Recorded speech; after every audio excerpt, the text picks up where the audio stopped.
গ্রাম থেকে শুরু করে শহর সবখানেই রয়েছে পানের জনপ্রিয়তা। অলিগলির দোকান পেরিয়ে বাংলাদেশের পান রপ্তানি হচ্ছে বিদেশেও। তবে সম্প্রতি বাংলাদেশ পান রপ্তানিকারক সমিতির প্রত্যয়নপত্র ছাড়া ২০ ফেব্রুয়ারির পর কেউ পান রপ্তানি করতে পারবে না বলে বিজ্ঞপ্তি জারি করে শুল্ক বিভাগ। আর এতেই দেখা দেয় জটিলতা।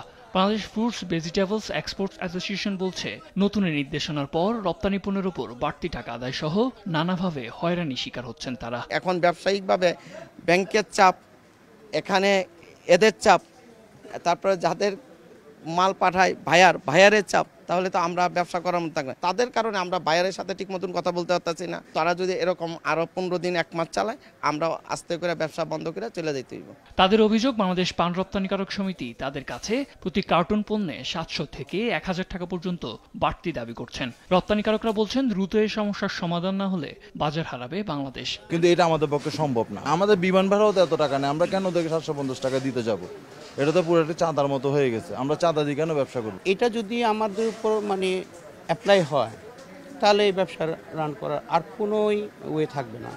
কারণ ওইখানে যে বাজারটা, সেই বাজার কিন্তু আমাদের প্রবলেম তাদের দেখার কোনো সুযোগ নাই। এটা শুধু যে আমাদের ব্যাংকের রিজার্ভ বাড়তেছে সেটা না, আমাদের ইনার দেশে যতগুলো মানুষ আছে সেই ইনভলভ, তাদের জীবনটা এটাও তো ব্যাহত হবে। আর কর্মরত শ্রমিকরা বলছেন, রপ্তানি বন্ধ হয়ে গেলে নিঃস্ব হয়ে যাবে অনেক পরিবার। এভাবে যদি চলে তা আমাদের মালিকের ব্যবসা বন্ধ হয়ে গেলে আমরা অসহায় হয়ে পড়বো, আমরা না খাইয়া থাকবো।